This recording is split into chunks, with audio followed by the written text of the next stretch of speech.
Hi, good afternoon, everybody. I am so excited to bring you the next interview in my Be Good to You video series with my sweet friend, Candy Staten, that I have gotten to know over the last year. I just adore her and I love her spirit for helping others. And so I welcome you, Candy, to this interview and thank you so much for agreeing to be interviewed. Sure, no problem. All right, well, let's start this off. Let's get this party going. So I just would love for you to share with me your health story and how you weren't being good to yourself. Well, I came from a long line of obese people. My grandmother was a Southern cook. My mother was a Southern cook. And everyone was obese. I mean, can of bacon grease on the stove. That's how we cooked. That's how we rolled. And we threw food at everything. That was our solution to everything. We, mad, glad, happy, sad, stressed, whatever, food was it. And so all my life, I yo-yoed all my life. I remember as a kid in kindergarten having my mom shop in the chubby section for my clothes. And so for me, self-esteem was almost non-existent. And the only times that I did feel somewhat normal was when I had my weight down. And the times that I had my weight down, I can tell you, looking back over my life, maybe 5 times that I really felt worthwhile. And because, when you're that heavy, I'm 5'4" and my heaviest was 300 pounds. So you can imagine what my self-esteem was. I had none. And I knew as I was approaching my late 40s and early 50s that if my grandmother died of colon cancer, my mother died suddenly. And so because they never did a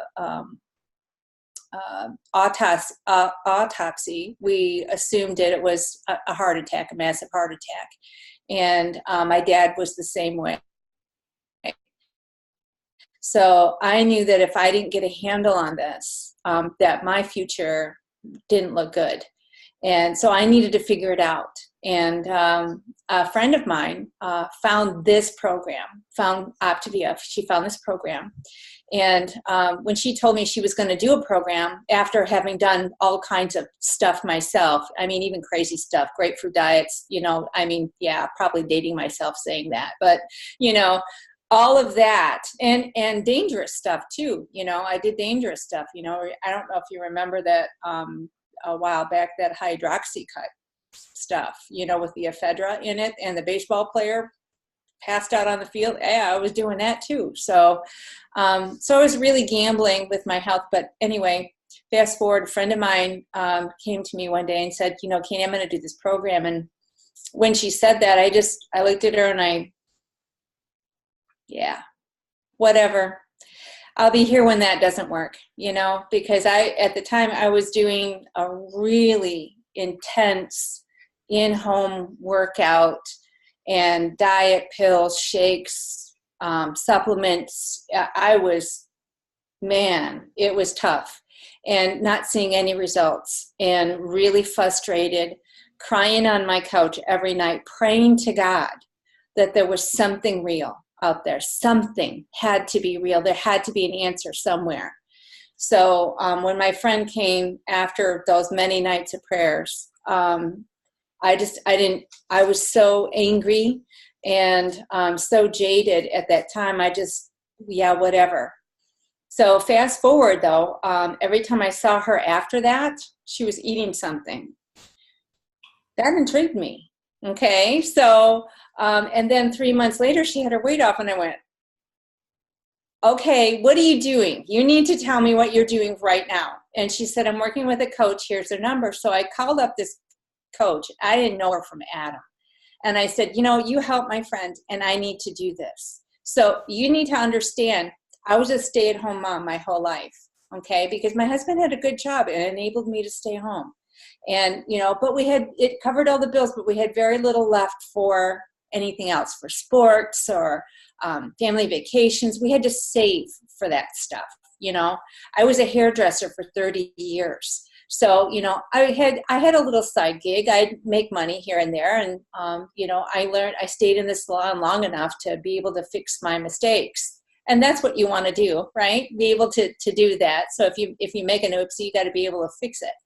So I stayed long enough to do that. And then I came home and worked out of my home. And so, you know, I always called it like milk money. So I always had milk money, you know, and we'd bankroll it and, you know, do stuff like that. So, but I lost my train of thought. Help. I lost my train of thought. You lost weight and your train of thought. It's okay. Oh, yes. So I called up this coach, and at the time I was working as a baker, okay? Because I wanted something to do. My kids left home. I was an empty nester because of being a stay-at-home mom. When they left way younger than I anticipated them leaving. And I'm not going to lie, I spent a year crying. I cried a lot. I mean, I'm not joking. I cried a lot because I didn't know who I was. I was their mom. And now I wasn't their mom. You know, they didn't need mama anymore. They were out on their own. And not only were they out on their own, they were out on their own in different states. Okay. Some people have the gift and the wonderful luxury of having their kids close. Not me. My closest kid is in Camp Lejeune, North Carolina. Okay. That's my closest kid. And so, you know, that's a good 16 hours away. So I don't get to see my kids very often. So I cried a lot. And, you know, not knowing what to do with myself, my sister was in the Army, and her husband was in the Army. He's an Army colonel. And he got a tour over in Europe. He was stationed at NATO. And so she was going to spend 3 years over there. And she said, you know, Candy, because we'd always talked about, you know, touring Europe and stuff, but it was always a dream, you know. And she said, you know, if you want to do Europe, now's the time. And I said, I don't have any money. And she said, well, what do you like to do? What do you want to do? And I baked, and, you know, people thought that maybe, you know, they seemed to like what I baked. And she said, is there a bakery near? So she was the catalyst to get me back into the work world, stop crying, get back into the work world. So I did that, and I was working for a bakery, and it took me about 6 months, and I had enough money to go to Europe. So I flew over to Europe. I spent 18 days in Europe, and we toured Paris, we toured Rome, and we toured Belgium.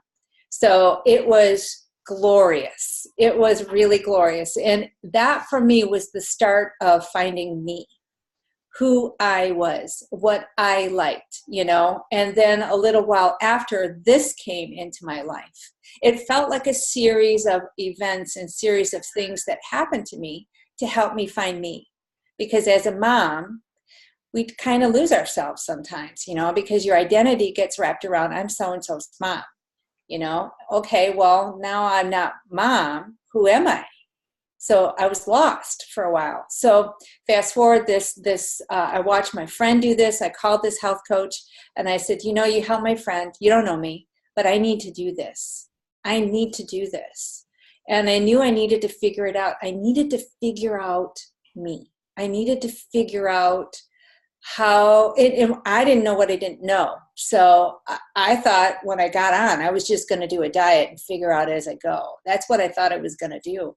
But oh my gosh, I was learning how to feed myself. I was learning what works for me, what doesn't work for me. And I was learning how to manage my emotions. Oh my gosh. I didn't know what I didn't know. So that was 4 years ago.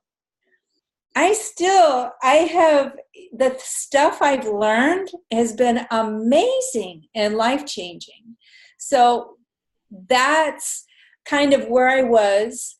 And now here I am learning how not only to be good to me, to how to feed my body, how to care for myself physically, emotionally, mentally, and part of that is helping others do that too. So That's awesome. That's so awesome. So, mhm. what daily health practices and well-being practices do you do to be good to yourself now? Okay, so daily, I get out. I try to get outside and walk my dogs. I've got a 3.5-year-old shepherd, and I have a 11-week-old shepherd. So, and you can imagine how well a puppy walks. So, yeah, I get a good exercise. My arms get a good workout when we're walking them. So we get out every day. And do that, get some fresh air exercise in. I've always been a big proponent of personal development. Always been a big proponent of that. So because, some people call it navel gazing. You know what? I don't know what I don't know, and I'm striving to be the best version of me I can be. So I read a number of books to help me do that. And then surrounding myself with a like-minded community of other people also help me, because if you isolate yourself, you get kind of crazy. You get that crazy thoughts going on, and you need to be able to talk to other people so that you don't go into crazy town. So that's kind of what I do. Yeah, no, that's awesome. Yeah, Crazy Town is an interesting place to live, right? Mhm. Exactly. So, in closing, what words of encouragement would you give to others to help them to be good to themselves? Well, first of all, I would encourage you, if you don't have your nutrition buttoned up, button up your nutrition, because everything stems with nutrition. That's like getting the top button in the right hole. Once you do that, all the buttons line up. So I know for me, once I started feeling better, I started sleeping better. Once I started sleeping better, I felt better. Once I felt better, I started thinking better. So I had no idea all of that was connected. So first things first, get your nutrition buttoned up. Second thing is, you never stop developing yourself, because we never arrive. That's never going to happen. I think the only time we arrive is when we get to heaven. Okay. So, and then, I don't know, who knows, we may continue to grow there too. So, but continue to develop yourself, and surround yourself with other people that you can help. So it gets you out of the trap of being self-absorbed, and the gifts and the encouragements that you can give to other people are so deeply satisfying in ways that you're not going to find, working in the corporate world or anything else. So finding a way to give back to other people, very, very satisfying on a deep level. That's awesome. That's awesome. Thank you so much. That was great information. And the fact that you were able to lose this weight baking, I mean, that's not willpower, honey. That is skill power. So Mhm. congratulations on everything that you have done in the last 4 years. I am just so excited and encouraged with my own journey, listening to your journey. So thank you so much for sharing of your heart today and encouraging others to be good to themselves. So I really appreciate it, Candy. Oh, you're welcome. You're welcome. My pleasure.